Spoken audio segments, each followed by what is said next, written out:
Hello, friends. This episode of Power Spike is brought to you by Trolli Sour Bright Crawlers, the multi-flavored sour gummy worms that want nothing more than for you to chew their delicious sour heads and bodies into pieces, which is probably what Dom felt like yesterday because he was getting destroyed. His body was chewed into pieces. Yes, pretty much. Eventually, yes. How are you? What did the feeling? shy do to you? What did the shy do to you, Dom? What did the shy do to you? What I think actually happened was I predicted Weibo to win that series, actually, the one versus top. And I think that God just punished me instantly. God was like, fuck you for your sins. You are going to suffer. And suffer I did. So I spent a good deal amount suffering. It was just one of those like where I don't know if you guys have this experience. Like I've had acidity problems with my stomach for like years. So back when I was like I don't know if people remember this, but when I was in Korea in 2012 and I competed in OGN, I got like super sick and I had to go to the hospital multiple times there. Thank God for Becca. Becca was Hotshot's girlfriend at the time, and she was pretty much like our like hand. Like we didn't have anything back then. This was a time where they didn't send you with a manager, they didn't send you with a translator. It was like, here are some tickets, there's a hotel, like get your ass to the fucking hotel, stay there, play some video games. Like you have to figure out everything yourself. It's like the matches are there that day. It's like, how do we get to the matches? We're trying to figure out the Korean subway system, like not being able to read anything because it's obviously all in Korean. And I was like really, really sick. It's like one of the most one of the like worst states I'd been in, and I had huge stomach acidity problems. I had multiple endoscopies when I was younger. Essentially, like my acidity was so bad that every time I would eat a meal, I'd be sick for 45 minutes after. It was like I'd be nauseous, sick for 45 minutes. And it got a little bit better for a period. Then when I went to Korea, I think like the change of diet really fucked with my stomach. And also like in Korea, obviously they use a lot of like spice in their food as well. And I was literally dying. And if it wasn't for Becca actually knowing how to like talk to the hospital employees and being like, hey, like this guy like, you know, needs fucking help, and them getting me an IV and everything, like it was not going to end well. So I've had stomach problems pretty much like my whole life. They've gotten better as I got older, mainly because I put on weight. When I was younger, I was like super skinny. I was like 110 pounds. I'm like 6'1", so I'm like 110 Holy pounds. moly. Yeah, I was really, really thin, and apparently, like not having like fat in your stomach, like that is like a huge thing. So they put me on protein shakes. It was a whole problem. But every now and then, I'll have like just one day that's just torture. Like probably like once every year and a half at this point. Not very frequently, but I'll have just like one day where it's like 4 hours of absolute torture, like stomach torture, and that's what this was. Like I sat down on the toilet and I just knew instantly. I'm like, oh, this is bad. Instantly started like sweating profusely, and I was just like pretty much from the toilet to like the bathroom floor back to the toilet for like 4 hours straight. It was crazy. God. Yeah. Well, I'm glad you're feeling better, man. That's rough. Well, I mean, the good thing is like once it's over, it's over. It's not like one of those things where I'm sick for an extended period of time. It's just that like it's extremely acute. I'm in pain, but also, like, it's happened to me so many times at this point that I don't like freak out. I think that's a huge part of it. Is like mentally, I'm like, oh, this is happening. Like, I'm gonna start like getting like cold sweats, like whatever. Like, it's gonna hurt. It'll dissipate. Like, I can kind of just mentally prepare myself for what's going to happen beforehand. Because when I was younger, I was like, am I fucking dying? Like, do I need to go? Like, I've went to the hospital multiple times. I've had IVs. I've had to stay nights. Like, I've dealt with it for a while. But now I think, at this point, I can kind of just, I assume that nothing bad is going to happen, so I can just cope with it for like a 4-hour period, and then I continue my day afterwards. Yeah, I mean, that sounds like to me with me and migraines. Like I can tell when the migraine's coming on, you get the little starry fuzzy thing, and after that you have to go pop ibuprofen and go to bed. Like if you try to push through it, you will. It's debilitating for me, and it is some of the worst pain I can get just because there's no solving it. And so kind of like the same thing, it happens like once a year, every like 18 months. And I'm just like, nope, today's done. Sorry, everyone. I can't do it. And yeah, I really, I find especially, during starting in January, from like January to April-ish. And then, starting again in like June up until about now, there's a couple days a week where I just go through excruciating pain. It used to be on the weekends, but now it mostly happens on Thursdays and Fridays. Yeah. Have you get this as well? Have you been getting it on the weekend recently? Yeah. Oh, no. Diga, were you following the setup? I couldn't tell if Diga knew where we were going with this one or not. No, I so when you were Got him. telling the story, you're like every 4 hours. I was like, I can't wait. And then I started listening more. And then I was like, oh yeah, I get migraines too, so I forgot it. And then I'm like, oh man. It's not as big as it used to be, though. That's the thing, is that it's gone down in scope pretty significantly over time. In fact, I'm wondering if these pains are going to go away completely in a year or two at the rate they're going. Yeah. I mean, Well, looking like it could be a thing. this feels like a good segue into what our comments were from last week. I asked 2 things. I asked about naming the cups. You remember, like, hey, name the different seasons of the league. But what it ended up being is people rhyming your name with different versions of you, Dom. So if Dom becomes a senile grandpa, he will be I will urinate. If Dom becomes a bee, he will become I will pollinate. Pollinate. Yeah. Okay. If Dom Can is about understand to it. get some, he will be I will procreate. I will procreate. I can feel it. If All right. Dom forgets things, I will dementiate. that one's I don't know about that one. The other ones I could see, like that one was a little too far. If Dom becomes a Karen, he'll be I will form a complaint. And That then was pretty good. if Dom becomes nice, he will become I will compliment. I like that one. I don't know. That was a safe one. That was safe.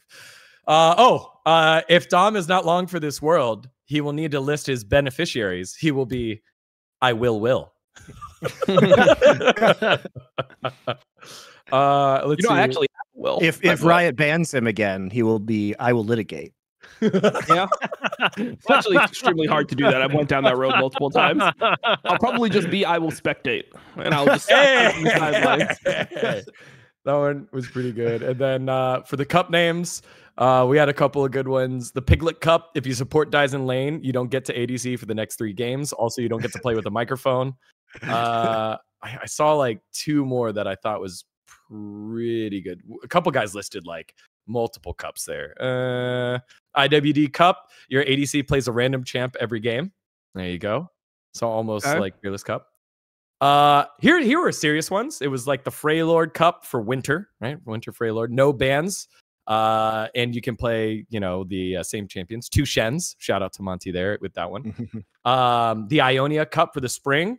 Dragon Soul on every dragon spawn. And then Barons instead of Herald. Just baby Barons. So you're kind of flipping the game early. And then Shrima Cup is what we have. And then Yordle Cup, all players must play different roles on the team. So you have to kind of work it around there a little bit. So I thought that one was a fun one. Thank you, fans, for participating in I guess last week's call to action. So thank you very much, and also thank you for all the love that you've been giving us about our Trolley deal. Again, lots of different pictures constantly of people buying it. I saw one from Germany. Someone bought them from Germany. It was pretty cool. So again, originally a German company. So yes, there you go. It was awesome. So make sure to head over to trolley.com to get your tongue twisting, mind warping sour thrills. Thank you very much to our friends over at Trolley. The other thing that I wanted to bring up, what was it? There was one more. Oh, it was Dom. It was for you. Part of what we thought was the issue was your diet. You weren't eating correctly, but you also say this is just a yearly thing. Yeah, so essentially I think what ended up happening is like I'm somebody who normally, because I have like stomach problems, I need a decent amount of fiber in my diet. So normally I'm pretty good about like eating fruits, like eating a lot of vegetables, stuff like that. And for like a while I think I was just focusing on like how much protein, like how many calories am I intaking. I was focusing on that. And I think the combination of eating like not enough fiber with me eating something like absurdly spicy, like I ate a meal that was like really, really spicy on top. Not good if you have acidity problems in your stomach. So I think that was the issue that like ended up tipping me over. But it's always like kind of random. Like, I never really know what's going to trigger it. Like I can get away with it sometimes, and sometimes I eat something and I pay.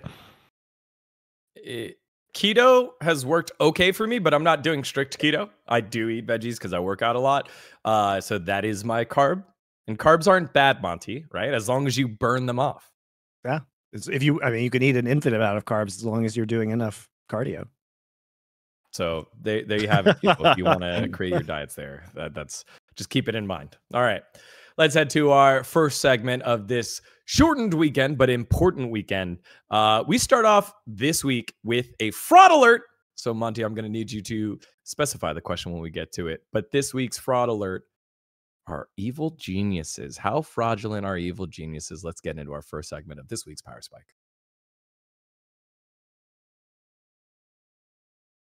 All right, Monty, how did I do? Is that right? Is it just how fraudulent? Yeah. I mean, we EG know is? the management of EG is fraudulent. We could go is unquestioned. So fraudulent, we kind of disappear from the public view.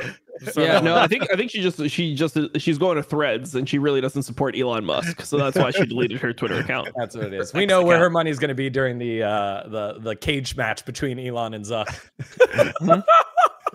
I can't believe that's the reality we might actually live in. I read an article. I think it was on CNN, so it felt pretty credible. They're like, we now know what platform the cage match is going to be on, and it's going to be broadcasted on Twitter. Or on X, whatever. I'm going to call it Twitter forever. It's going to be broadcasted on Twitter, according to Elon. Zuck hasn't said anything yet, and the date of the fight is going to be in September. So get your popcorn ready for all that. All anyway, right. We've seen 2 weeks of evil geniuses in playoffs right now. They were obviously a little bit suspicious coming off of when JoJo got camped or had bad games during the regular season. They almost completed a loss to TSM, which I guess wasn't super shameful, but what was a very shameful display, to quote Shogun Total War, was the you know what I'm talking about, right? Yeah, it's a great meme. It's a great meme. It's an old meme, but there you go.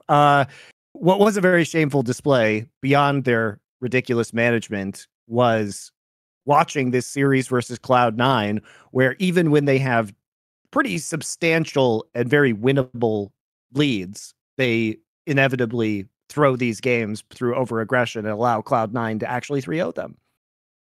So as far as fraudulent teams go, now we did see a lot of throws, like shocking amounts of throws this week in LCS. Shocking. Like I was flabbergasted at how many 5,000 gold leads were absolutely squandered for no real reason. But this was, I mean, they clearly don't have, they're swapping their junglers in and out of a best of 5. They clearly feel uncomfortable with the roster the way it is. You know, the shot calling just isn't there. They're pretty fraudulent, I would say. They made playoffs. They did win a series in playoffs, so they can't be that fraudulent, but I'm giving them a 6 out of 10. They're certainly not as good as their record might have you believe. Yeah, I mean, they were in the lead in a lot of their early games, and they were in the game, but they eventually throw super hard. Dom, this is a 12-6 team. They were 1 game behind Cloud9 and Golden Guardians, and they got clapped by Cloud9. Yeah. Dom, what'd you see? I mean, the series was really weird because definitely EG is fraudulent, but it made me feel like both teams were fraudulent. Like I felt like C9 was pretty fraudulent as well. Yep. Like for a 3-0, this was a pretty ugly 3-0. Like it felt like they should have lost 2 of the games. And if EG just wasn't so terrible at using their advantages, then C9 would have, just been 1-2 going into game number 4. They just weren't laning well enough. What? You didn't like their 0 damage composition in game number 1, Dom? I mean, I hate the idea of being like, okay, enemy team pick Renekton. Let's counterpick ourselves with Aatrox, run into the Renekton lane, get shit on in that lane, and then just hope we can fucking scale. Like it's just so weird to watch C9 play. And the thing that bothers me so much about C9 is it feels like they don't use their international experiences to their advantage. Like they go international, get absolutely fucked. Like they got destroyed internationally, right? Like 3-0, 3-0, like it wasn't even fucking close. And it's not even that they got 3-0'd, it's that they got 3-0'd in manners where it just didn't look like they were at all competitive, like with Gen G especially. And then they come back and they just go back to doing the same exact things back in NA. They do the same exact things where it's like, all right, guys, like who cares about early game like pathing or like drafting well? Let's just do our thing and just don't make too many mistakes, and then eventually wait for the enemy team to fuck up, and they'll throw at some point. Oh, they inted in our base. Nice, we just ended the game. Like they just are good at punishing bad teams, which is really that's a good way to win LCS. It's a good approach to win LCS. And the old TSM special. Yeah, I mean it's always been the thing for TSM, or for teams in the LCS. You look at TSM, you look at this version of Cloud9, you look at TL when they were really dominant. Yep. Always the teams that won LCS were the ones that could just hold on and wait for a moment where the enemy team fucks up. That's always been the recipe. But Cloud9, just seeing them do this versus EG, I mean, I don't think that EG is that insane at lanes. So if EG is getting that outside of JoJo, if EG is getting that far ahead, what's it going to look like when they go internationally? C9 doesn't try to contest it. They don't try to draft to like do anything in the lane. And then they sit back, they scale. They don't even scale in a way where like they should win the game. They just have to wait for a mistake. Their whole game plan is predicated on a massive mistake from the enemy team. And it always happens, so they always win. But like it doesn't feel good when you're watching it. I mean, waiting for a mistake playing your best player on Ashe is like a really terrible way to win video games of League of Legends. It's really bad. Like, why is Berserker even on Ashe in these games? Why are we drafting Sejuani with Aatrox and LeBlanc? Like, why are we doing any of these things? You know, their entire team comp was predicated on like LeBlanc and Aatrox flanks, and if you don't execute those like perfectly, we see what happens. Fudge just goes out of the flank. Even if he gets like person knockups, he still just gets exploded if the rest of your team isn't engaging at the same time. It just seems like they're not even capable of doing a lot of this stuff. And why not have Berserker on champions that can actually hard carry some of these games, right? Why are you on blue side banning Kai'Sa? You have Berserker. Hello? No one knows. Just fucking pick Kai'Sa for Berserker. Why are we doing this? Why are we doing this? It's definitely weird to watch. And then when you see like how the game develops, they don't know how to play out their team compositions when they play these pick comps. Like when you're playing Sejuani and Ashe, it felt like they were intentionally waiting for Unforgiven to have cleanse and flash up before they did anything. Where like the whole point of playing Ashe Sejuani is that you're able to burn the person's cleanse and then you like fight afterwards. So when you have all these intervals, you fire an arrow. Okay, you burn his cleanse, and the next time you kill. The Ivern didn't even go Mikhail's. Like I don't even know what this Ivern is doing, but Armeo somehow versus Sejuani Ashe did not go Mikhail's in his first 3 items. It makes no sense to me. But they don't do anything to create like imbalances so that they can actually have an advantage come a Drake fight. They just play the game out super standard. They hope that the enemy team makes a mistake. They go into objective fights with all summoners up, which doesn't even benefit them in the situation. Like if you simulated this game, it wouldn't be good for the left side team comp, the blue side team comp, Cloud9's team comp to actually have full sums and full ults going into Drake. You want the imbalances so that your champions can be effective, but they just don't even create those imbalances, and then they go into the fights. They lose the fights, but then EG just throws in the base, and C9 ends up winning the game. It's just so hard to watch because you know it's not going to work. Like that's the reason why I have like more hope for like Golden Guardians or Energy, even if they're worse teams. It's like maybe if the meta hits them right, or they like, just end up playing better games than Cloud9, like they just play individually better. Maybe then they could do something because they have the mindset that you need to be able to compete with, especially Chinese teams. You have to be willing to fight, and C9 they just look so unwilling. And that's what happened at MSI with both them and Golden Guardians. And again, I said it last week. In those interviews with River, with Gory, with Sven, with MNS, it was the other teams play so fast, it feels like we don't get to play the game. And it's because they are just waiting to receive the throws here in North America. They're just waiting to receive, and instead they're receiving just like a fucking 2,000 gold deficit into getting snowballed out of the game. It's also the fact that they're playing fast and they're not making mistakes. Like if you play fast and you make mistakes, then I think they'd be comfortable. But like they're just executing the plays that they should execute, and it's just stuff that's practiced. Like when you look at BLG at that tournament, for example, how many times they dive bot in that tournament? Like they just understood like, if enemy jungler paths top and we path bot level 4 and we have a Lulu, we will kill anyone under this turret 3v2. Like this is just what happens. And other teams couldn't grasp it over the course of the entire tournament. And C9 didn't do anything to try to figure out a way to counteract the style at all. They just played directly into it. BLG got everything they wanted, Gen.G got everything they wanted, and they just lose. It's hard to watch.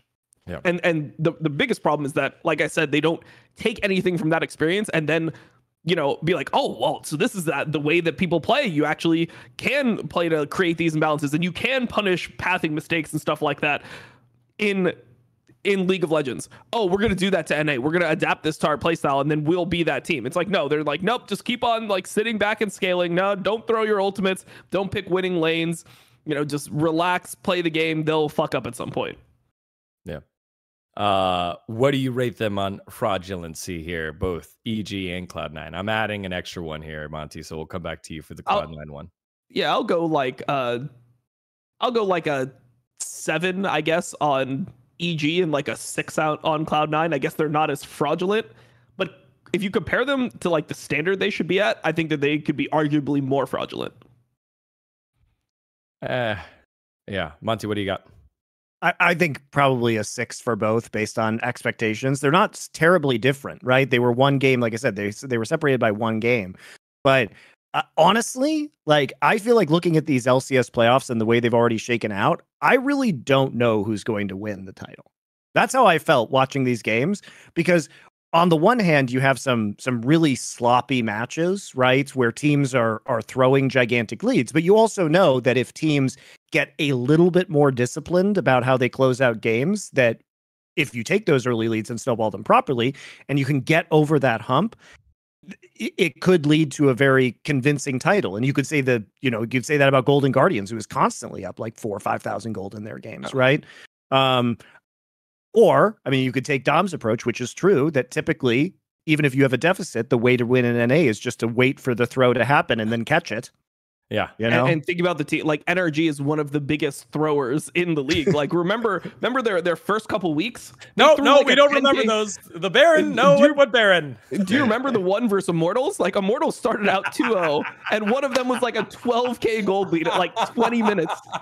But now NRG is a catcher team now. But they're a catcher team now, Dom. They were catching all kinds of throws in this. They're catching like Golden Guardians throws when Golden Guardians is playing worse. But like the thing is, I don't believe in NRG being. I think that it'll be the opposite. I think that when they play against Cloud9, I think NRG will have leads. Like they'll be more proactive. But I just don't think they'll be able to like close the games out. And we're gonna end up with C9. I hope I'm wrong, but C9 just winning a title like by default again, essentially.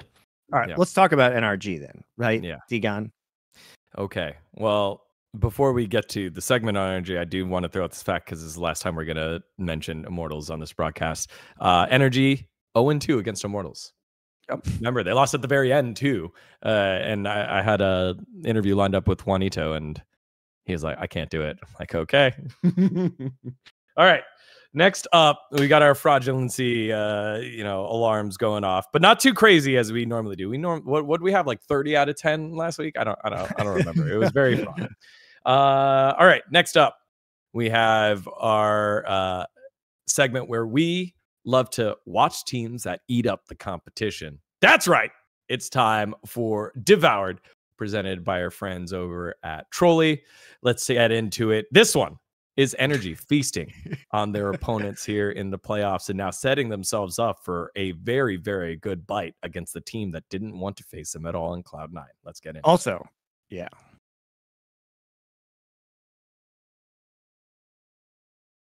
Monty. I have to say, I love the berry Trolley sour bread crawlers. Those are the best ones. They're all delicious. I haven't got them yet. Oh my God. We'll get some sent over to you, Dom. The berry ones, I mean, they're all good, but the berry ones truly are my favorite. They are delicious. The strawberry grape is favorite amongst the players. They taste the red and the blue. And I'm like, that's actually purple. And they're like, okay, yeah, whatever.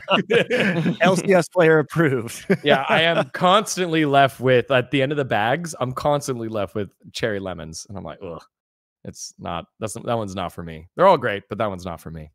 All right. Guys, it's time for Digon's Fact of the Week inside our Devoured segment, brought to you by Segmentception. Segmentception. Contracts is returning to Worlds, and you can do some quick math. So I got 3 levels of it for you. Contracts is returning to Worlds. How many years has it been since his last Worlds? 6. Yeah, it was on C9. Yeah, that's right. C9 in 2017. So it's been 6 years. Who previously held the record for the longest period in between Worlds appearances in major regions? So I'll make it even easier. Major regions. This one's the middle one. And then I'll give you the hard one afterwards. So this longer than 6-year gap? No, this one was not 6 years. This was a 5-year gap. Okay. In a major region. A 5-year gap. It was a 5-year gap. Well, I know the Shy just got back after 2019, which is 4 years. A 4-year gap. That was close. There's a couple guys at 4 years for major regions. All right. 5-year gap. 5-year gap. This is a good one. I'm very proud of myself for finding this one. I'm trying to think, man. This is actually hard. This one was a hard one, but I was close. Can you give us the region? It is a Western region. Okay, that's helpful. Western region. Okay, that makes it a little bit easier.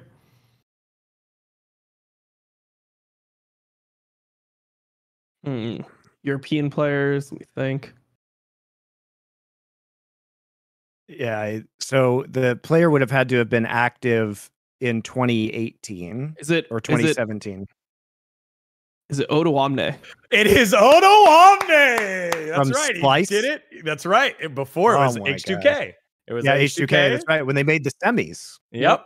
They made semis and it was Splice. That was so good, Dom. That was good. That was. I'm very, very impressed. And then finally, hard mode. Name the player. Actually, players. That's kind of helpful. Name the players that have had the longest split between worlds. It is 8-year gap. 8-year gap, and it's not major region, right? It is non-major region. That's why I was like, all right, we'll do that. So that kind of helps. Is it Tinones? Tinones is one of them. Yeah, Tinones that's definitely made it originally. So that's there's multiple 8 years because it was it was the Kaboom to last year. Okay. Kaboom to last year. So Kaboom was 2014, then 2022. So that is the Tinones 8-year gap.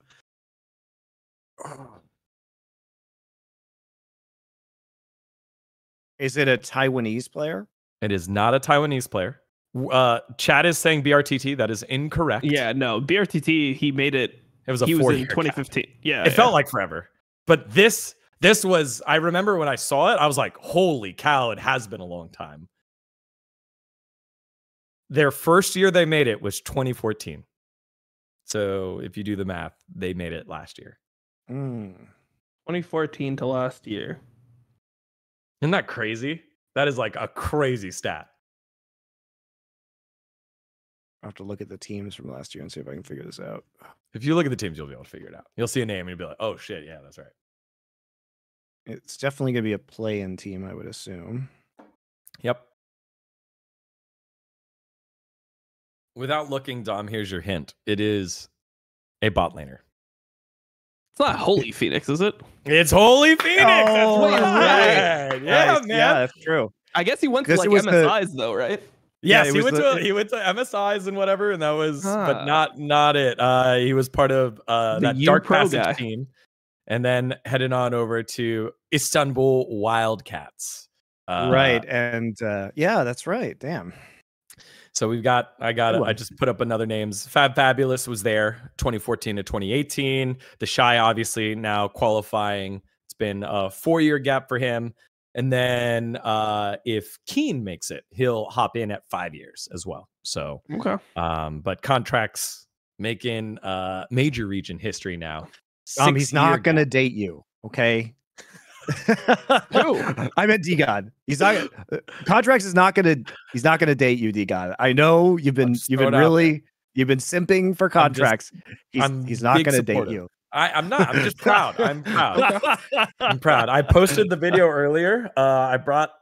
They popped bottles like before my interview. I covered the floor with tarp so that it felt like it was a qualifying thing. It's pretty awesome. It's on my Twitter right there. It was a great moment just to see someone kind of like grow like that and also feel like you've seen it happen. It was the same thing with Dokla. Dokla was there too. And to see him kind of grow as a player, prove people wrong, prove me wrong as well. And, work their way on up and find success. So we'll head on over to Energy themselves. They outplay, outprep, and felt comfortable with their picks against Golden Guardians, and it's an upset. It is by far an upset. Golden Guardians is supposed to be a team that shows up and achieves this level of greatness that they have found, their form they found over this year. And instead, it's Energy that surprised everyone. And on top of it, from what Contract said and what I heard, they had a shit day of scrims. They were losing to NACL teams, and it was like the day before. And then they show up on stage and then they like pop off. It was crazy. I hate the fact that this happened. Really? Well, I thought Golden Guardians at least had a much more stable floor. And, we talk about how consistent Gory and River have been. Like, I don't know what's going on with drafting in some of these games. Like, why are we playing R5 Lissandra into like Chase, Nidalee, Rel, Renekton, Kai'Sa? Like, what do you think is going to happen here? Like, you're going to get some resets off of Tristana and Viego after you kill somebody, but they have so much like peel and kite ability that it becomes really, really difficult, I think, to win some of these games.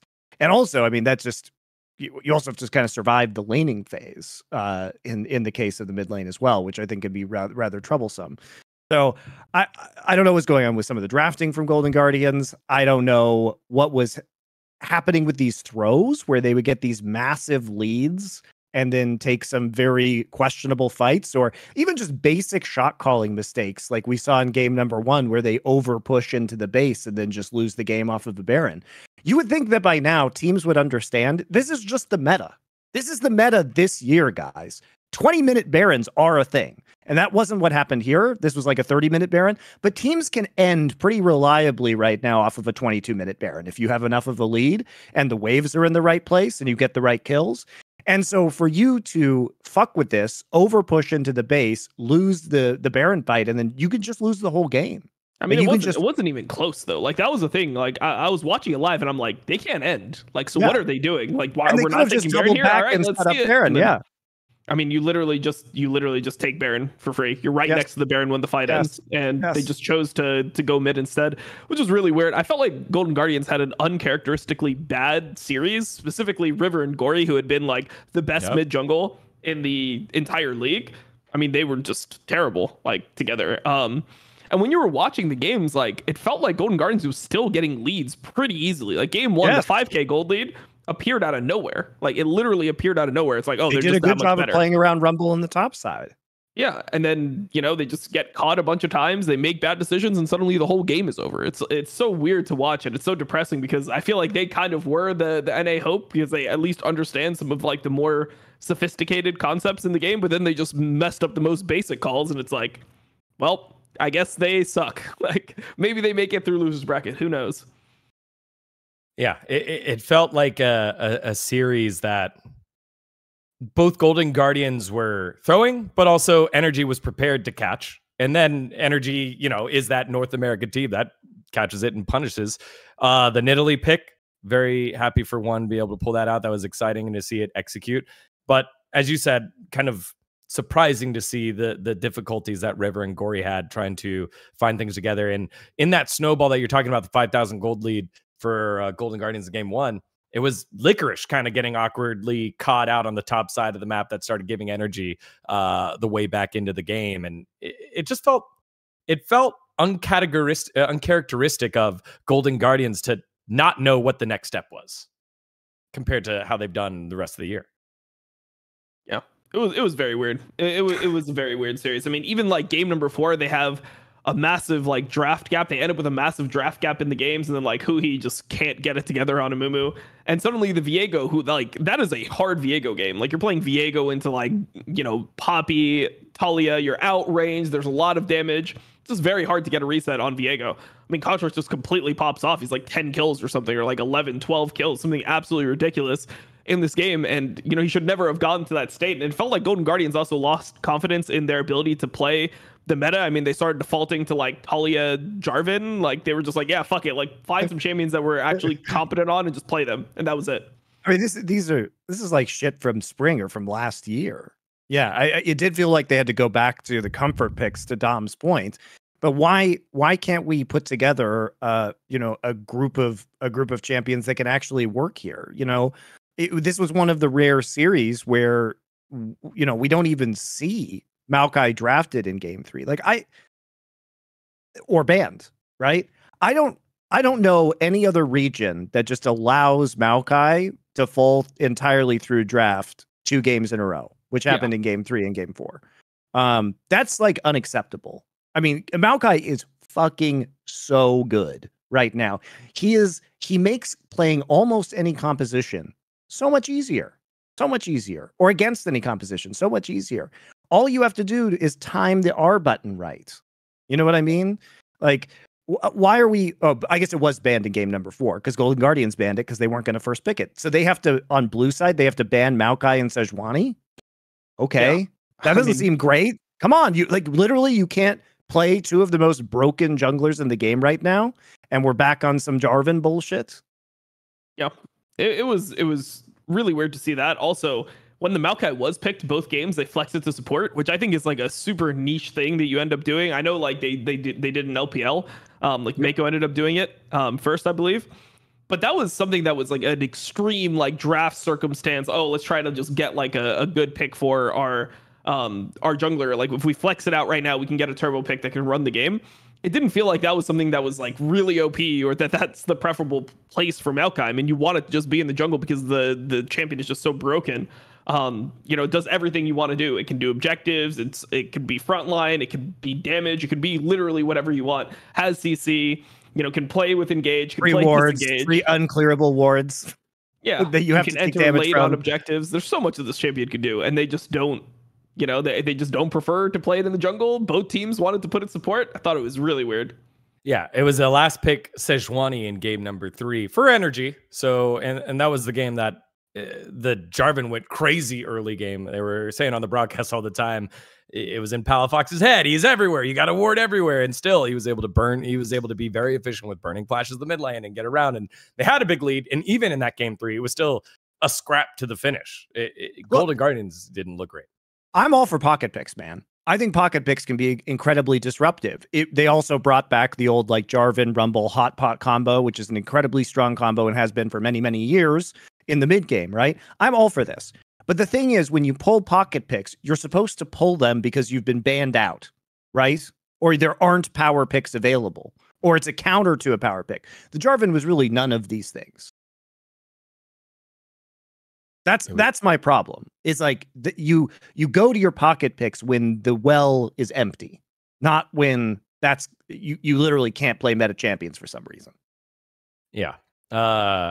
Interesting that game 1 prio for Golden Guardians also was Jace over Kai'Sa, and then we had 2 Kai'Sa games where FBI was looking great, but then you had 2 Kai'Sa games where Stixxay looked great. And even in that loss, he had probably the play of the series where he almost got them back in the game, perfectly. Right? It was crazy. So like shout outs to both FBI and Stixxay, but also shout outs to Kai'Sa, just being a great champ. Working hard on it's one of my favorite champions to watch in pro play. Like I really like watching Kai'Sa because it's not like Zeri where it's so blatantly OP that you can't like it's like annoying to watch. Like a really good Kai'Sa player, it's just super sick to watch like somebody pick the right timing to go in, and the way that they use the stealth is so crucial to the fight. It's not pop your ult to just cue them and like, oh, you got a Yuumi on you. Oh, they're away from their base, so you can chase them all the way down. It's not that type of bullshit that no one fucking likes watching. It's just such a sick champion to watch in pro play. So I hope that it stays in the meta for Worlds, because it's so much nicer to watch this than the metas we've seen previously. I mean, I do appreciate that they're tuning down some of the Void Seeker nonsense, because I think the poke is broken, but I agree with you about the timing thing. Like, what's fun is watching when the Kai'Sa tries to go into the back line with the ult in order to assassinate the enemy AD carry, because you really do have to be very good at keeping track of enemy summoner spells in order to pull that off and not get instantly CC'd and die. So the toning down of the W is mega fake, by the way. You know what they did? Do you know what the actual change was to the W? The 77% to 75%? Yes. Cooldown reduction or cooldown refund? So when you hit your W, it now is 2% less refunded than it was before. What the fuck? No, I think what that does, I haven't tested it myself, but I think what that does is that it makes it so you can't spam it. Yeah, I know it sounds small, but I think it actually does pretty significantly decrease the amount of spammability. Because so let me put it this way: one of the problems with Void Seeker was that so the more plasma stacks you have on somebody, the more damage it does, right? So I think one of the problems they were trying to address was that if you hit the same target with multiple Void Seekers, it would stack the plasma. And then that's why. So I think you can't stack the plasma anymore, which is where a lot of the big you can still. Okay. Yeah, well, I think you that was the goal. definitely can. I think that was the goal of changing it. Yeah, I mean, if you look at like with no ability, like assuming you have literally 0 ability haste, where there's like obviously ability haste in your build, it's only 14 second cooldown at max rank. So like once you have it maxed, like you're gonna be able to just spam it the same way. Yeah, as a solo queue Kai'Sa abuser, if I get to late game, that's all that matters. It doesn't feel that different. But in the mid game, it is harder to land 2 Void Seekers once it's already leveled up. It's still harder to land it unless I'm shooting it right on cooldown. Yeah, And it also depends on it also more depends likely to on miss. how close you are to them, I would imagine, because it does take time to move for the entire screen. So Yeah. like I said, I haven't tested it myself, but I do believe that was the goal behind those changes. Yeah, no, I mean, so like, I mean, it doesn't matter because like if you're shooting them as soon as that, like the travel time, like once it hits, like it will be the same, like unless they're walking further away, it'll be the same amount of distance traveled. So it really just matters about like when you're firing it. And with no ability haste, you already have it would go down by 10.5 seconds, which would mean that, you know, it's 3.5 seconds that the plasma would be on for, assuming that you hit it. And that's with no ability haste, where there's already ability haste in your build. And the plasma stack sticks for 4. So maybe there's like a millisecond smaller window, but it's still going to be the same broken bullshit. And especially if people like understand now that you go ability haste. So the thing about Kai'Sa, and I know LS has talked about this a lot, is that if you really care about the ability haste, all you have to do is, instead of when you're going to AP Kai'Sa build, instead of going Ludens, you just go Liandry's. And then you just have more ability haste than you would have if like before the nerf by far. So it's something that you could easily do to compensate, but you don't even need to do it, is my point. It's like such a marginal change. Yeah. Let's reel this back into energy. They devoured Golden Guardians. Monty, you said earlier that because of that EG performance that Cloud9 put on, you're not sure who's going to win. How do we feel about Energy's possibilities of being top 2 in this next series? Because again, Cloud9 I don't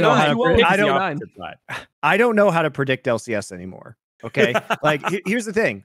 M&S Within doesn't either. He's lost me like a ton of money on LCS as well. I had my editor copying his bets, and like literally every single day, Forrest just ends with, "I don't know how to bet on this region anymore. I'm going to sleep." Like in game number 4. That's literally every single day these days. Yeah, it's true though, right? Like, who would have predicted that Palafox would be the one popping off in these playoffs? Look, I know that there is, you know, there's int within M&S, right? I know the int dwells within him, and he had a couple good games in the series against CG. He didn't die, I think, in the first couple of games. But I just know that sometimes he will randomly run it down, and he's kind of, you know, an obstacle to Cloud9 success. So if we have another Palafox pop-off series, if Palafox ends up being the fucking MVP of playoffs, that's pretty huge. Also, FBI looks a lot better, and as we've talked about in previous weeks, the Engage meta is an Ignar meta. So it does feel like things are coming together at the right time. Viego has been Contract's probably signature champion throughout his career, and that's something that he can play right now. So maybe they're just patch zerging their way to the top, man. Like it doesn't feel. Now, do I think they're going to beat C9? No, but I didn't think they were going to win either of their last 2 matches either, and they managed to pull it off. So I would say I still favor Cloud9 relatively heavily, but is it possible that NRG makes it to finals? Yeah, I mean, we're going to have to watch these guys at Worlds now. That's pretty crazy. Yeah. Definitely feels like we say this situation all the time about every team that tries to take down Cloud9. And before that, it was TL. Before that, it was TSM. It was, you got to show me. You got to show me. Was it FlyQuest? No, they fell apart. Was it Golden Guardians? They're falling apart. Is it Energy? We'll have to wait and see. Dom? Yeah, I'm Team C9. I think C9 will just end up like winning. I mean, if you think about the playoff series that they played before, I think it's going to be an ugly series. It's going to be another one where you don't feel great about it, but after, like at the end of the day, C9 will not throw the leads once they get them. And there was a bunch of back and forth between Golden Guardians and Energy, and I just think that Cloud9 just needs a couple of these fights and they'll just run the game. They just know how to like slow a game down and beat you once you make a mistake, and I think that's so crucial in the LCS.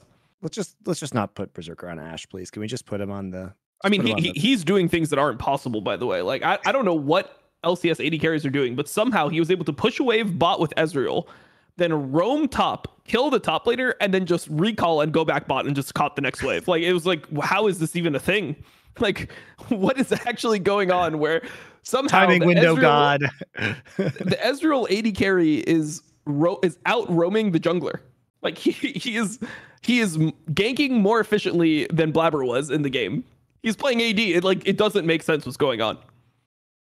Well, we'll see what happens as those two teams try to devour their way to the top of the LCS straight into the grand finals and skip their way out of play-ins. I kind of like the fact that all these matches now have stakes. Either it's season ending or it's getting out of play-ins and not having the pressure of looking like the dummy, or getting out of the fourth place game and having to lose against EU or having to beat EU. That's all that is stressful. Look, man, I'm down for Golden Guardians versus Mad Lions. That's all I'm saying. I'm 1000% down for that fourth place match.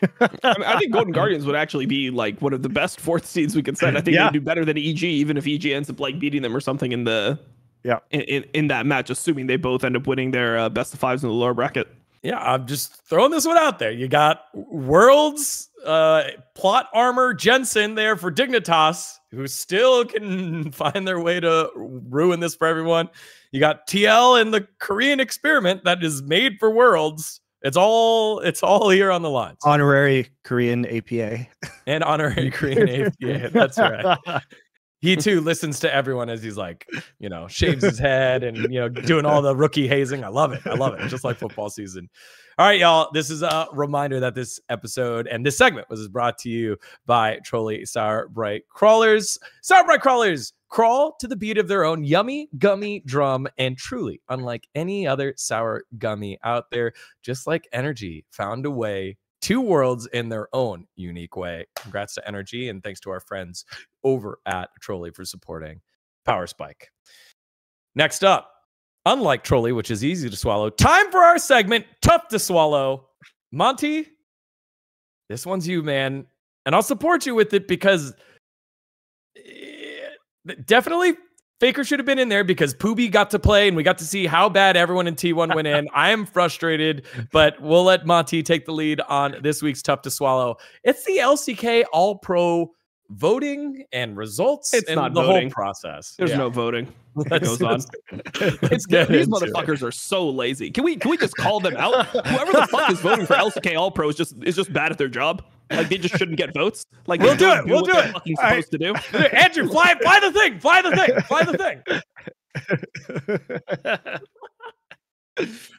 Dom's ready to take over my segment. It's all right. We can both rant, Dom. I think this is so. For those of you who don't know, what happened was that we got to see the results of LCK All Pro, and I don't understand how this keeps happening because it only really happens in Korea, guys.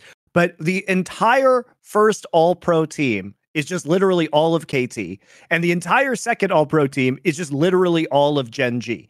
How is it possible that these teams were one best of three apart from each other? And in fact, Gen G was leading in the standings for most of the split. But you're telling me that Gen G has 0 players at the best, who are the best in their role in their position? Yes. And you are telling me that Cuz is the best jungler in the fucking LCK?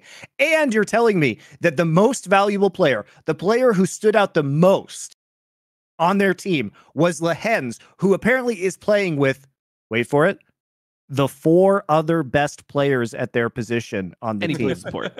And he plays fucking support. Look, I'm not saying Lehens hasn't been good. He has been very good. We could talk about whether he or Delight was better. We cannot talk about the fact that Cuz was the best jungler in the LCK because that's just not true.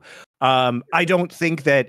I think there's a lot of arguments you could make for AD carry depending on what you value. Personally, I would have put Viper on top. There's also here's something. There's even a world where you can vote Deft on top. He actually broke the damage per minute record in the LCK this split, being on a pretty bad team, if we're going to be honest. Like, his team fight positioning and his damage output has been absolutely massive. And when D+ win games, oftentimes it's off of the strength of Deft's team fighting.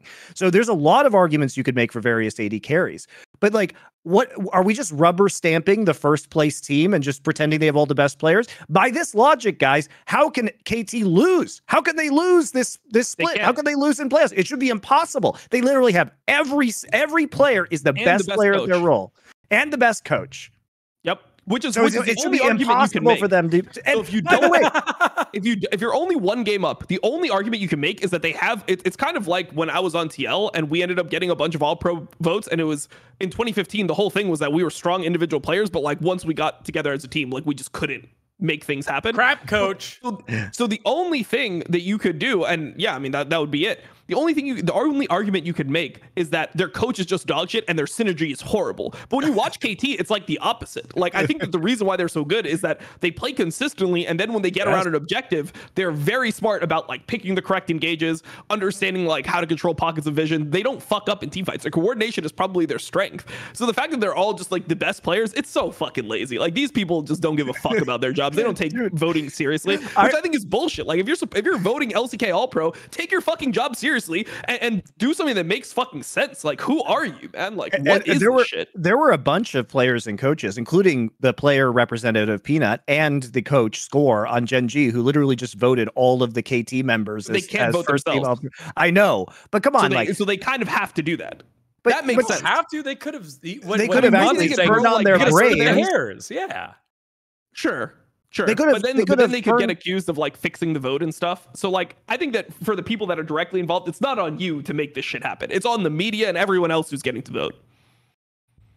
I just think it's crazy that these kind of results keep happening, because like the results based analysis that happens in these LCK all pro votes is absurd. And it also just ruins history, because then we just forget that there were really good players on not top 2 teams, right? Like, surely there must be 1 or 2 players who aren't on Gen G or KT who are top 2 in their position. Otherwise, you're just making an assumption that the entire region, that like everybody else must be super weak. But you know what? Hanwha was 12-6, D+ was 11-7. There must be some players. And to your point, Degon, like, there is a very weird case. I would not vote this way, but you could make a case, I think, and it might be legitimate, that Faker is the MVP.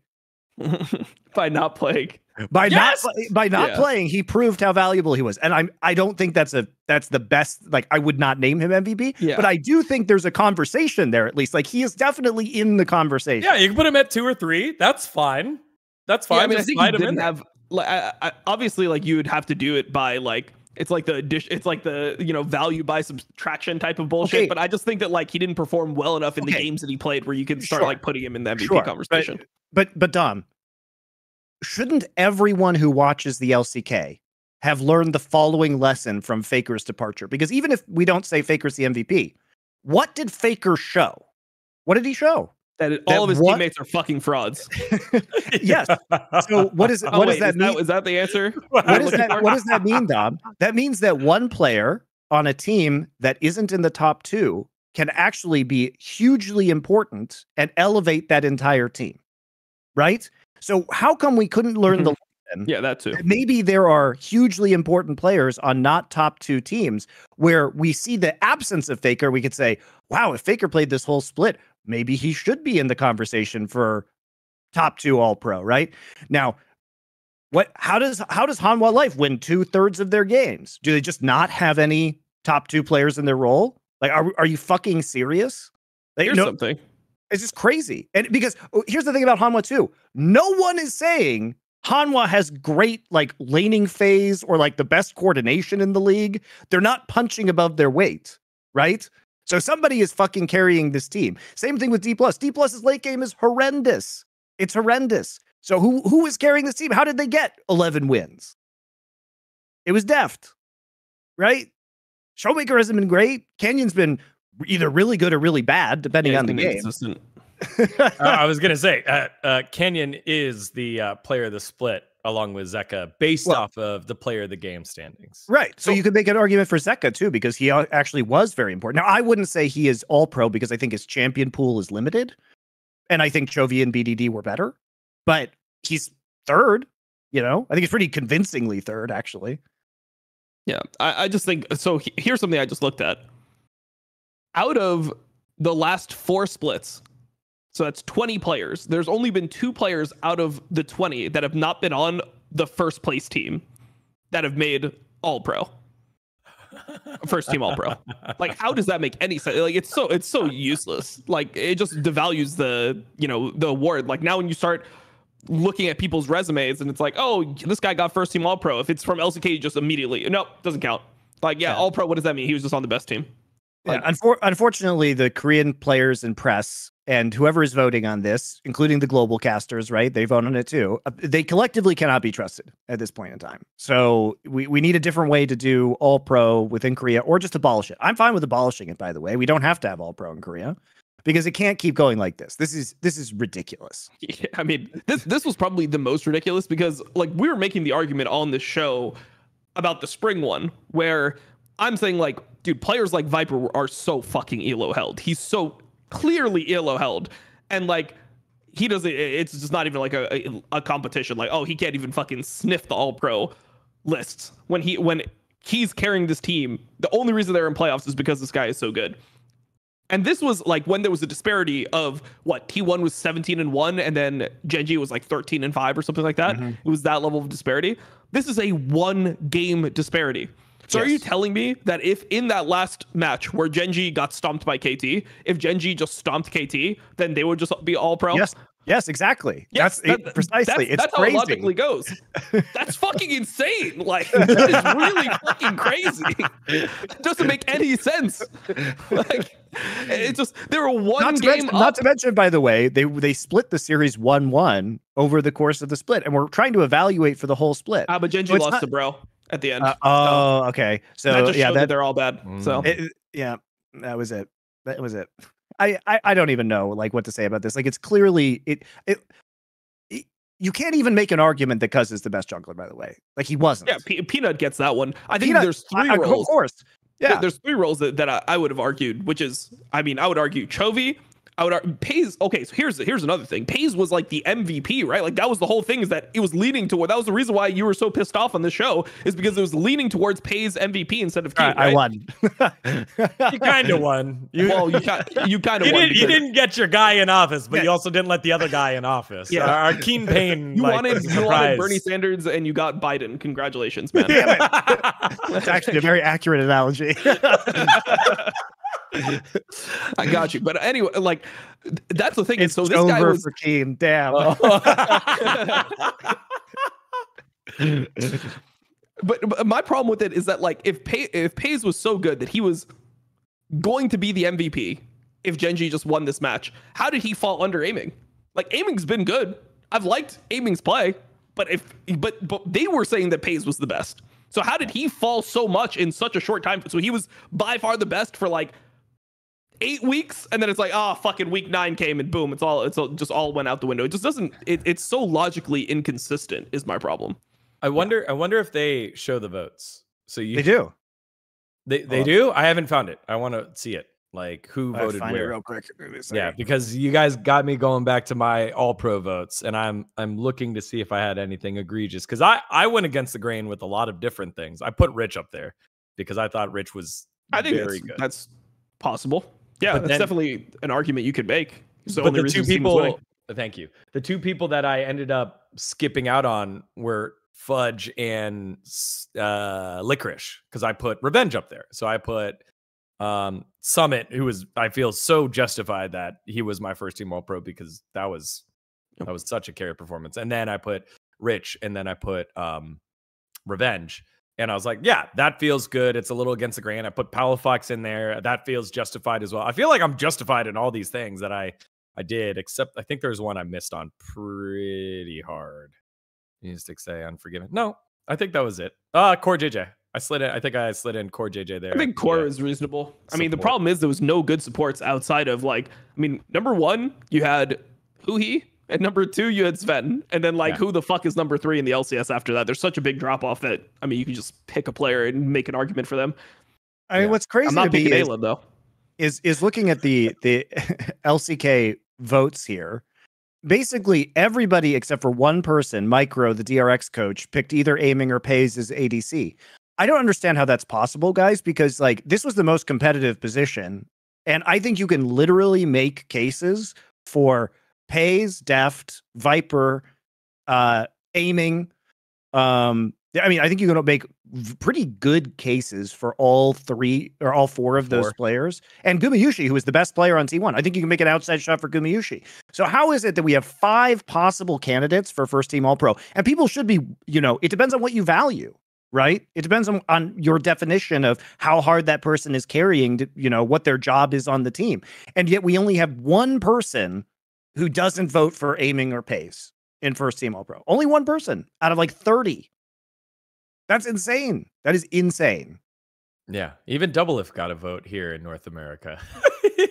Sorry, that was such a troll pick from David. He's the TikTok guy who gets a vote. But no votes at all for Guma. So I feel like that's a harder push. Like he played well, but maybe they just value winning, Monty. It's you're the winner, you're the best player. Simple as that. I think Peanut was the most robbed. I think this is ridiculous. Yeah. I don't know. It's so weird to look at. I mean, it happens every split, and it also just tilts me. I guess like if you think Lehens was that much better than Delight, but literally everybody except for 2 people, and they were everybody except for 2 people, and they were literally the people on KT who couldn't vote for Keen. The only 2 people who didn't put Keen as the first All-Pro top laner were Supreme and Lehens, the only people who could not pick Keen, and yet Keen is not MVP. Meanwhile, Lehens is splitting votes with Delight. Even there's a weird Keria in there. Yo, CB Max, what's up? CB Max. CB Max? Yeah. No wonder his teams are always dog shit. No wonder his teams fucking suck. This guy doesn't know shit about League of Legends. But here's the thing: like, if Keen was unanimous among voters who could vote for Keen, really, he's not MVP. We get Lehens. Also, the disparity is so big between Keen and anyone else. Like, yes, it's think about the difference between him and Dorian. Like, no one puts, like, even if Dorian, I had to think about this because, so one of the problems is I don't watch the dog shit team, so I don't actually know. I've watched, well, I won't say I haven't watched them. I haven't watched them consistently enough to know how good the dog shit team's top laners are. Like, I know that Dudu's pretty good. Dudu's been pretty good. Dindin's been, like, apparently pretty good as well. Dorian, like, I guess he's performing, but I just don't believe that. He just first picks Jax now.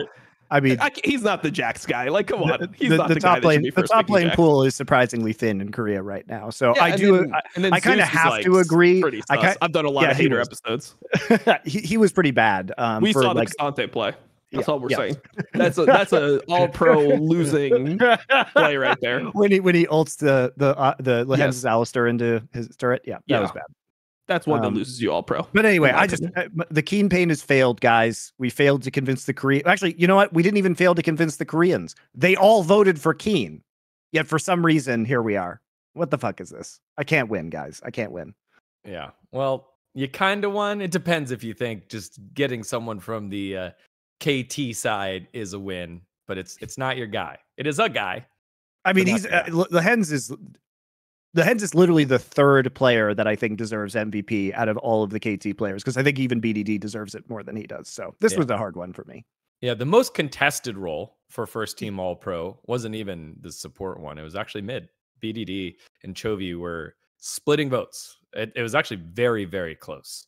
And then some people valued Zeka higher than BDD or Chovy. But basically all the way through is BDD and Chovy.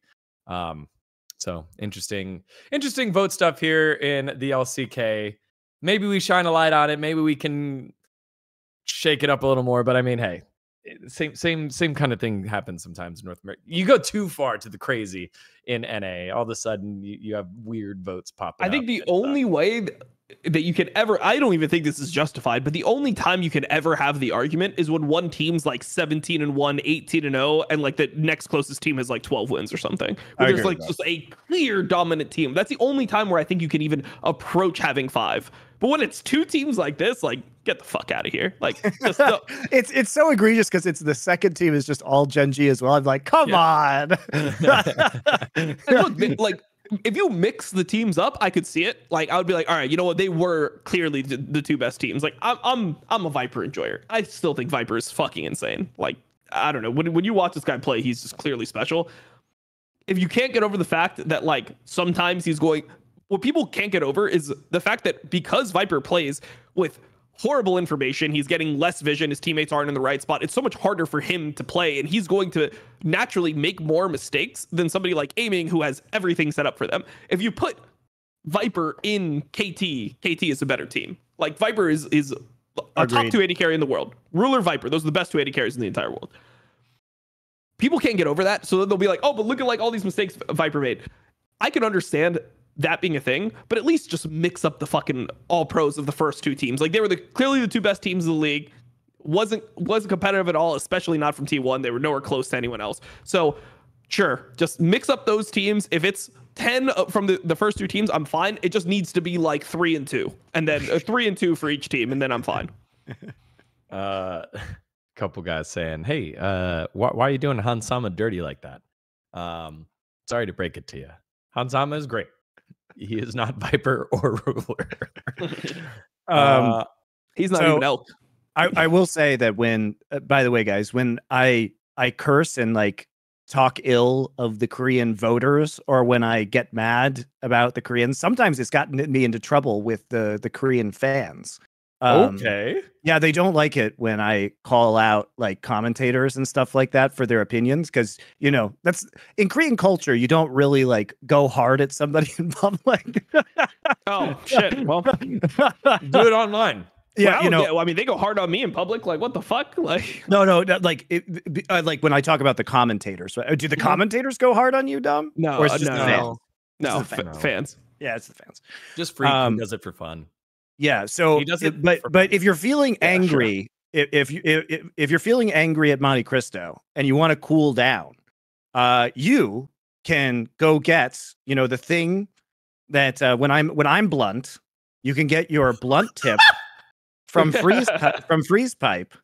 And this is a new product actually, and it goes in the freezer for 20 minutes and you're ready. It can also do 510 vape cartridges as well.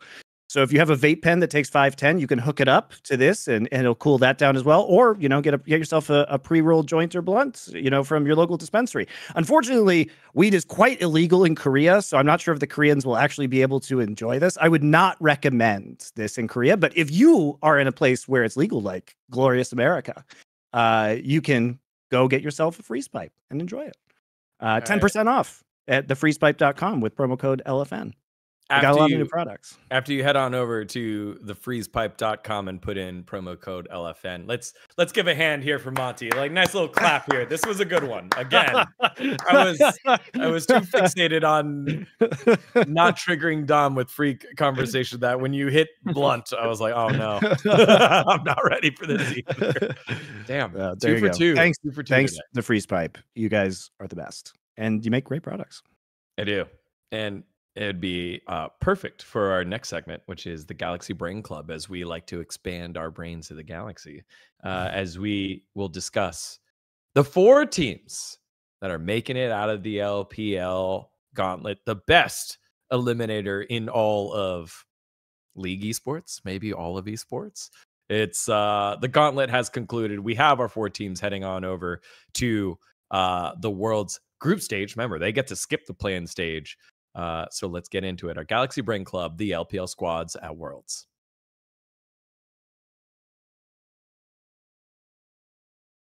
All right, Dom, it is here.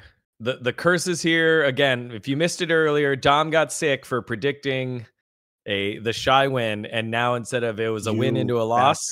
You stopped us again, bro. You're the one who always complains about Rookie not going to Worlds, and he got griefed again, Dom. He got griefed again.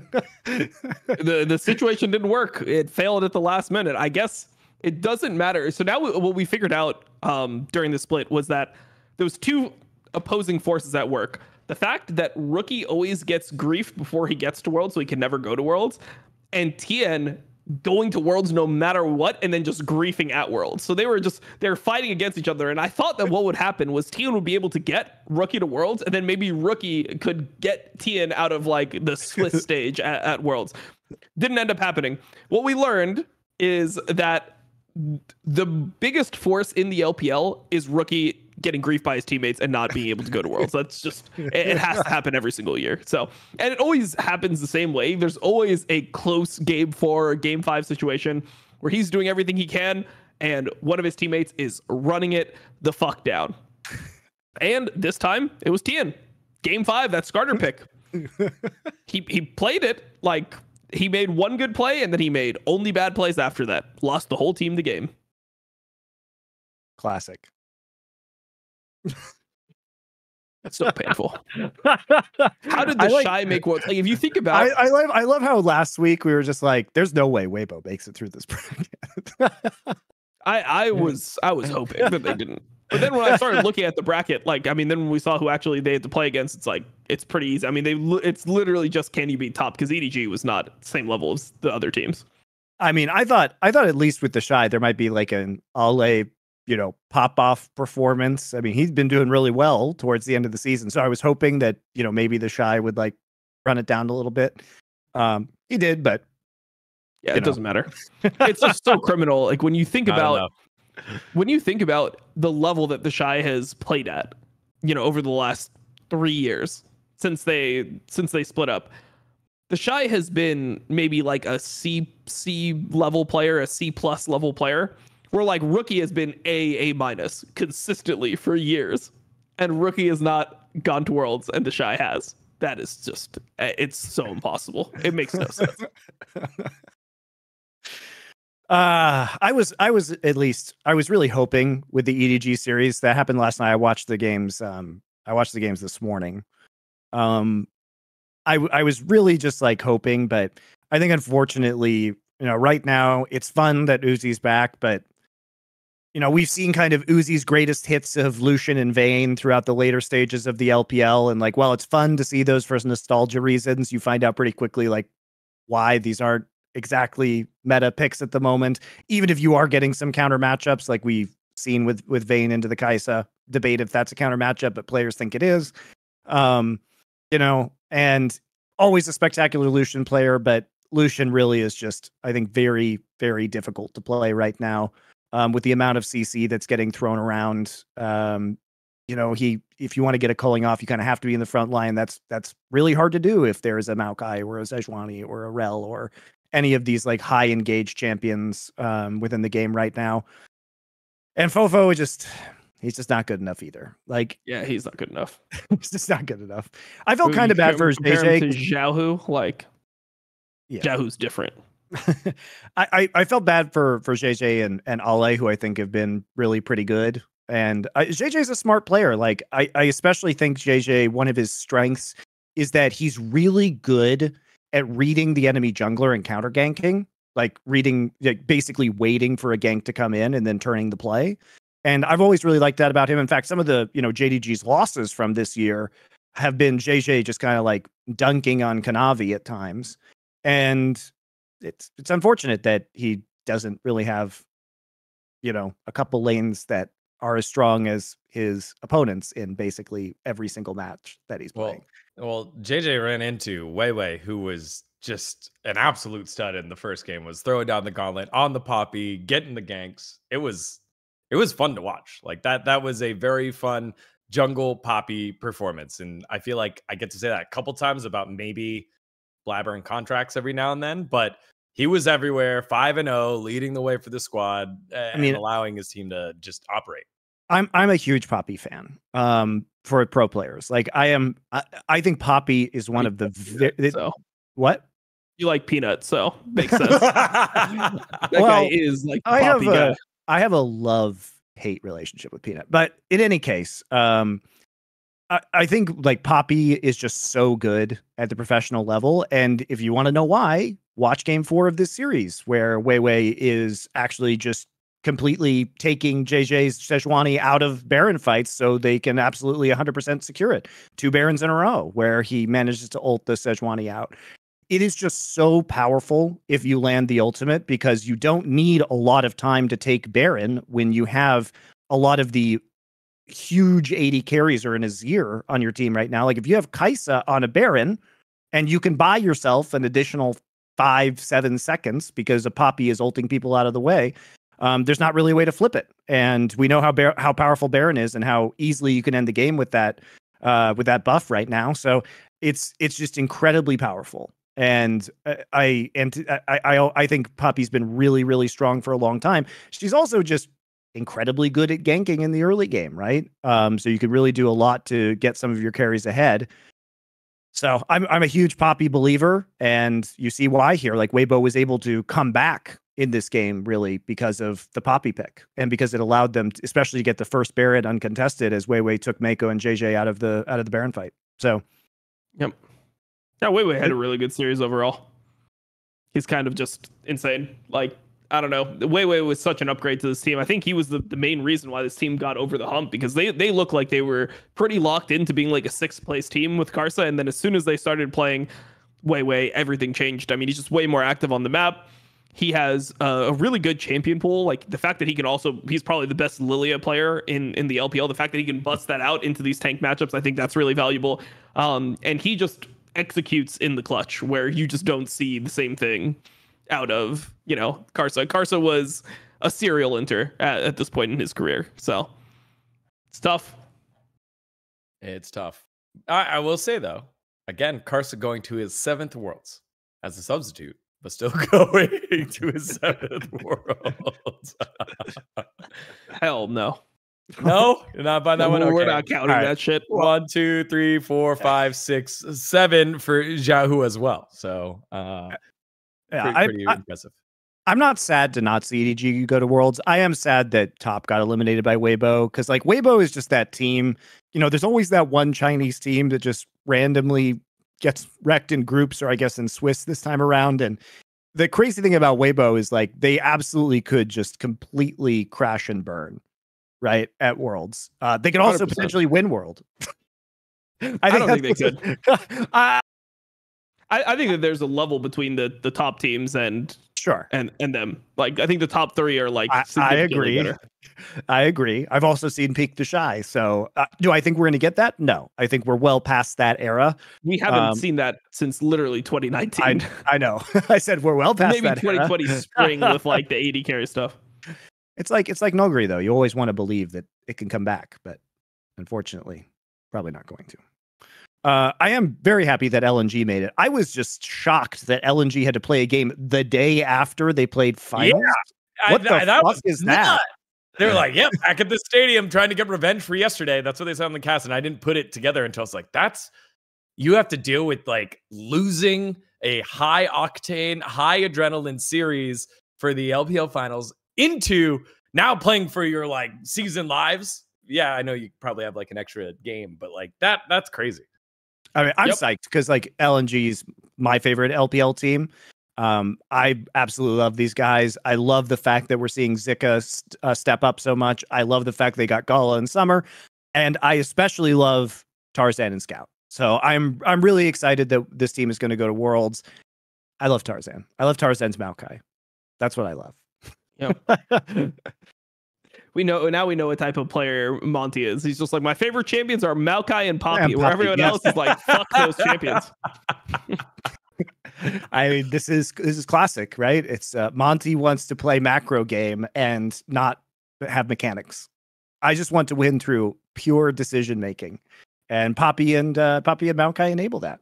Yeah. Surprisingly, I'm not an Ivern fan. You would think I would be, but not really. That's what I was going to get at, because right now it's Maokai, be at the right spot, press R, nice. Poppy, be at the right spot, press W, nice. I love it. Dom, do we feel like we got the best teams going to Worlds here from LPL? No.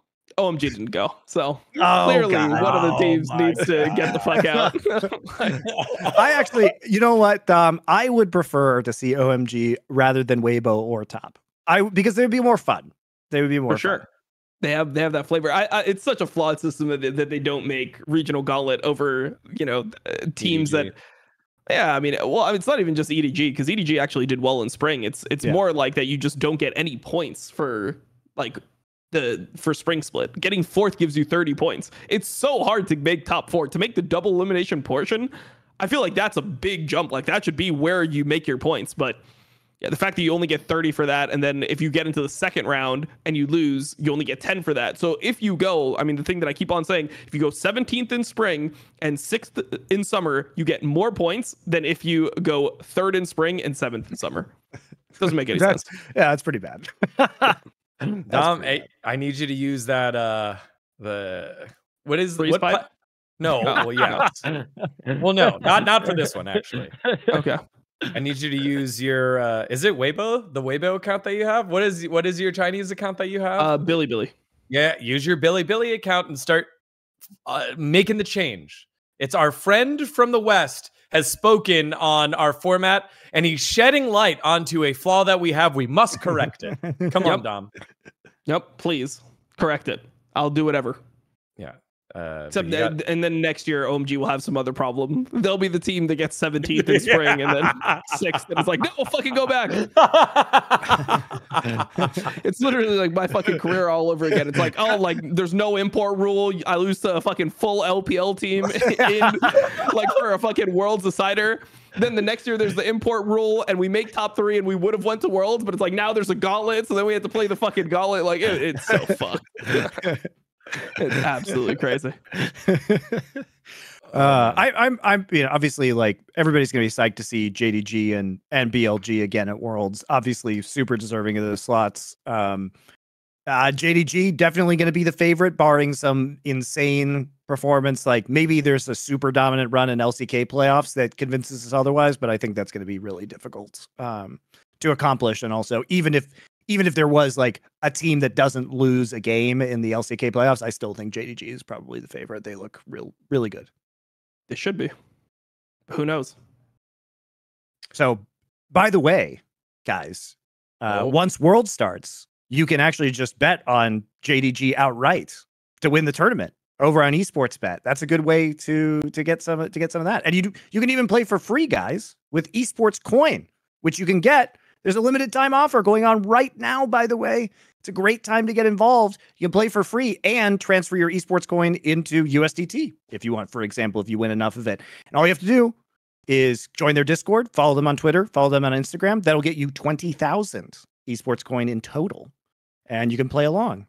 So I know Dom will give you great advice on his stream about which teams to bet on. There you go. True. So go do that. And all you have to do is go to their Discord, send the mod mail a message with your user ID. Or if you're on the website, just go to their customer support, give them your user ID, or they'll know your user ID, but show them that you followed the account and are in the Discord, and you'll get those 20,000 ESC. Play along, and you make some deposits too and play there also. So there you go. Hit it up. Thanks to our friends over at Esports Bet. Make sure to play responsibly, friends. All right, LPL. Or just for free with Esports Coin. Or with Esports. You can play irresponsibly with Esports Coin. You can play irresponsibly with Esports Coin. Go for the moonshot, guys. Yeah. Go for I was gonna say go for minor region going all the way. All right. DRX is in fact playing in the Korean Gauntlet. They've been eliminated from playoffs. Do you believe in Beryl? Do you? 4th consecutive World Finals, Beryl? Hell no. Let's go.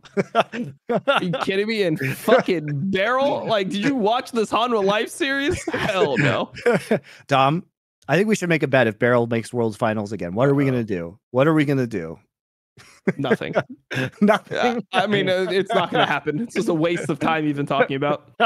So I when I interviewed Pioshik after their win, I said, hey, no one's been eliminated yet out of the old world championship team, right? You got 3 members over at Home Life. You've got Beryl still over at DRX, and then Pio Shakir at TL. And he's like, oh yeah, well, we all are in a group text, and we have we cheer each other on. And so my question to you guys, and I put a poll out, is the 4th place Europe versus NA decider match, the world's what do they call it? The world's qualifying series, I think. Yeah. Do you count that as worlds series? Or is that hell no? No, it's not worlds. Okay. I mean, I don't even count play-ins as worlds. Yeah, to be me neither. clear. That's what I was going to say. Play-ins is worlds. That's international wildcard qualifier. Glorified international wildcard qualifier. Play-ins isn't worlds, dude. Worlds starts in, I guess, Swiss now, which is even worse than groups. But you guys will learn how it's worse soon. You guys are all hyped for Swiss. I'll tell you right now, none of you motherfuckers have ever watched a CSGO major. I can tell you that if you're hyped for Swiss, it's going to be even worse in League of Legends. So prepare yourself for the dog shit. You think it's going to cause like more random upsets and stuff? Oh, yes, absolutely. It will, absolutely, because there's in CSGO, there are at least international tournaments to seed the teams. And even then, Swiss is shit in CSGO. Now, imagine that we don't really have seeding because we haven't seen the teams play each other internationally since May. Okay. And we're in October. So it's 5 months of no international competition. Entirely different batch, entirely different meta. And we can't seed them. So what's going to happen is there's going to be a lot of like really fucking weird results where very good teams are going to be like on the brink at 0-2. And some clown team is just going to make it into the next stage of the tournament going like 3-0. It's going to be shit. I mean, I'm enjoying the World Cup, so upsets. The World Cup is the worst, one of the worst formats in traditional sports. It is complete. I know. You guys always throw that out there, but look, even here, right? The women's U.S. national team clear number 1, they're out. Germany clear number 2, they're out. Sweden is the next highest ranked team who ended up playing against the U.S. national team.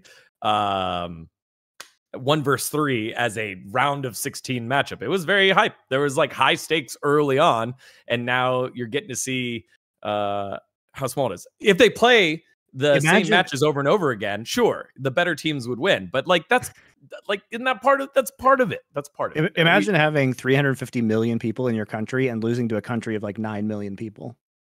Or like not getting further to the country of 9 million people. That's so sad for America. Yeah, that whole. It's all right. I approve of America being bad at soccer because that means it will never get popular in America, which is just great for me. So, come on, man. Hey, the less soccer, the better. I mean, Messi's doing pretty well, man. Like he's yeah. Did you see him? He's revolutionized soccer across the globe for America.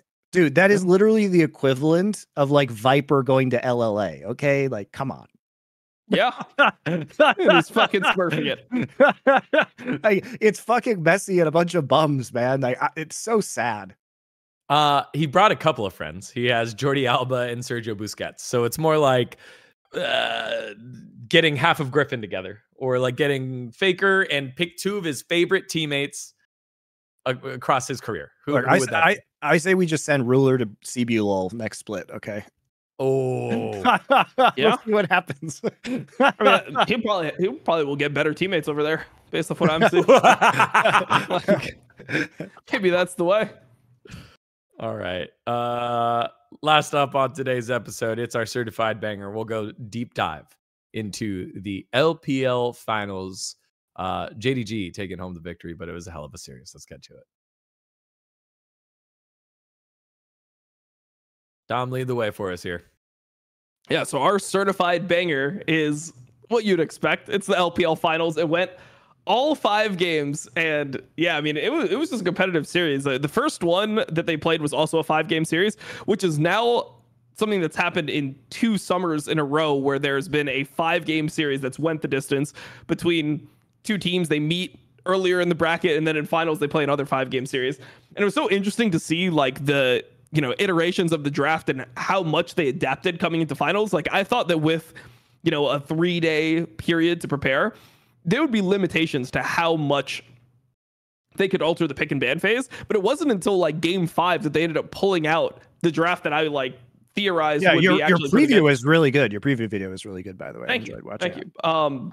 in that preview video, so number one, I thought that blue side would be priority based on how the last series was, which in the last series that they played, red side became priority and red side won almost every single game. It felt like they made some adaptations to make blue side more favorable in draft. And then in that game number 5, they ended up going for the poke comp. They give over Xayah. Obviously, Xayah is one of Ruler's best champions. He has a world championship skin on that champion. And they play the poke comp. They play the Ziggs Jace. And then they decide to, for some reason, put Tarzan on Lilia. And I don't think it was that tanks. bad. They just turned off my video, I think, before I made to the final point. They're like, Jace, Ziggs, got it. Into Xayah, perfect. And then they just turned it off, where like I wanted to round up the team comp with frontline.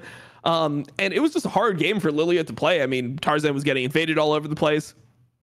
He couldn't get the CS lead that he actually wants to have on the champion. And Lilia didn't really provide anything to the game. So, yeah, it just was not the pick, man. It just was not the pick. And they ended up just losing that game 5, but I thought it was a pretty good final. I mean, I liked seeing it go back and forth. I like the fact that JDG got seriously challenged, and this is the second time where they go into a series, they get challenged really hard, and they're able to like bounce back. They show that they have a level of grit and the ability to, win some of these hard matches. Where I think that that's better for JDG as a team as opposed to just stomping and going to Worlds like pretty much uncontested. I think LNG could have made it work with the Lilia because you're basically just pulling counter engage. The biggest part was that they were in a pretty solid position until Knight got the flank in game 5, which they failed to ward, and he was able to pop over the wall into River and get the big Neeko ultimate off onto the majority of the team. But I thought it was pretty winnable before that. And I really like the Ziggs comps that LNG plays. I think Ziggs is underrated because of the way that you can really rapidly switch in lanes to take down plates or fast push with turrets, and especially with the champion like Jace. The problem with LNG is you're just never going to engage with the composition. You always have to kind of have the priority on the objective, make sure that you are not getting flanked, and then kite, which is it's harder to play with the Lilia for sure, but I didn't feel like they didn't have a win condition within that game. But I really liked, the fact that LNG was super conscientious about the Xayah pick because that's been Ruler's best champion throughout these playoffs. He's been fucking amazing on this pickup. I mean, you guys have probably seen highlights or watched the games with like the 5-man roots out of the ultimate, and the fact that he never uses summoners on this champion because he will play it to the absolute brink before using Xayah ult in order to escape situations. So, they were leaving it up when LNG was playing red side, but they would pick it immediately in their first 2 picks on red side. And similarly, what I found interesting was that, JDG wasn't letting them have the Maokai LNG until game 3 of this series, quickly realized their mistake because Tarzan is the incarnation of Maokai within League of Legends. But we got to see a lot of players on, picks that they're known for. We got to see Scouts do some really impressive plays on the Azir as well. I was really happy to see Gala on the Ziggs, which had been a ban in this series as well, because clearly it's super dangerous, especially if JDG is drafting from the blue side, because once the Tristana comes through, then you just don't know until R5 where that Tristana could potentially be going. And so it gives you a lot of flexibility. You feel like you kind of have to take away the Ziggs. And because unless you're very practiced with against it, I should say, like playing against Tristana Ziggs is a very different way to play the game of League of Legends, because you have to be even more hyper aware about minion waves, and your turrets are under much more threats than in normal games with Trist Ziggs when you're playing into them. So it does kind of warp the fabric of the game. And yeah, I think it was a really good series. We got to see some of the best out of both of these teams in terms of their strong points. Another pretty good series from Zika overall. Clearly like pretty ready for the Gragas plays from 369. It was really fun. Really fun. Who was your MVP of the series, guys? I had Knight. I mean, I think the Ahri performance, like, you think about just the situation they're in, and sure, he didn't play great in like the Any game, for example, but when their backs are against the wall, game number 4, he goes to the Ahri, completely smurfs the Ahri game, and then he makes like the game-winning play essentially in game number 5. Yeah, which is now the Neeko flank was, if they don't make that flank, I think they lose the game. Yeah, and it's the second time he's done this in a game 5 of a championship. He did the same thing when he was on Top Esports versus JDG, where he hit like a Syndra stun through the wall that was like a completely invisible Syndra stun, where he positioned inside Drake, and when they started walking in through the choke into River, he just threw one through the wall and got a stun that just essentially won them the whole game. So that's part of the reason why I hate the whole narrative that Knight's a choker. Like international choker, I didn't even like. I thought that his first Worlds in 2020, he underperformed his expectations. He was fine last year. Yeah, last year he was the best player on his team, and it's like, oh well, they didn't get out, so like, how good could he really be? I hate when that becomes the narrative, but yeah, I mean, he clutched it up in 2 elimination games in a row, and that's why I think he's MVP. All right, well there you have it. Our certified banger of the week here, the LPL finals. Make sure to go check it out. Again, not just in gameplay, but draft and the evolution of how things work. And you can see where Dom's point in game number 5, how they should have drafted, how it all falls apart. Either way, a brilliant series, and hopefully a preview of what's to come at international play. Guys, we did it. There we go. Another episode in the books. We've got 2 tickets already booked to Worlds from North America. We got 2 more coming for you. How long before we start the European season championship finals qualifiers for Worlds? Not till September. It's the August 20th, right? That weekend, Okay. 19th. Yeah, I believe. Like, yep. So next week we are focusing on LCK. Well, there's 6 LCK best of 5s this week. So we already did one, which was Hanwha and DRX. And then tonight is T1 D+. Then depending on which team KT chooses to fight after that. But yeah, we've got, as of the recording of this show, there's 5 more yet to come. So there's plenty of LCK, and there's still going to be a couple of LCS matches as well. And LCK slots are given out the same way that they are in LPL. So it's first place goes to the season champion of the summer split. The second place goes to which team accrued the most championship points across the year. And then slots 3 and 4 will be fought over through the gauntlet. So lots to watch out for here in the LCK and over at the LCS. And we already know what our gauntlet teams are, by the way. It's literally just all the teams that are in this playoff. So because Live Sandbox, couldn't make it, so it's the same. We're going to see the same bottom 4 teams. Why could they not make it again? Just, I mean, it was sad, right? It's sad, but at the same time, like how deserving is it that they don't end up making it? If you can't beat a challengers team, how should you be? And it's not even like a good challengers team, right? Like I think it was 6th place or something. Well, they're 4th, I believe, 4th or 5th in challengers right now. But yeah, so they're not even like they're not like a team that's dominating challengers. So they're just going to come in and beat your ass in an elimination game like that. It's pretty funny. That's pretty embarrassing. What a way to go out. I like the style points, though. I mean, look. Live Sandbox the style points of losing to a challengers team. No, the style points from KT of even fielding their challenger team. It's pretty. Was it style points, or do they just fucking hate Beryl? That's what I'm trying to figure out. Because I think you could make the argument, and I think this is why there was going to be such outrage. I could even tell because I was streaming LPL at that time, and my whole chat was just like super. They were already super upset about it. If KT would have lost that series after doing this, it would have been complete outrage. In like LCK forums, Korean forums, like all that stuff, it would have been crazy. For those that don't know, Live Sandbox had their final game against KT. KT played their full roster in game number 1 and won. And then they subbed everybody out, and they gave their academy roster the opportunity. Again, remember, they're at Lowell Park.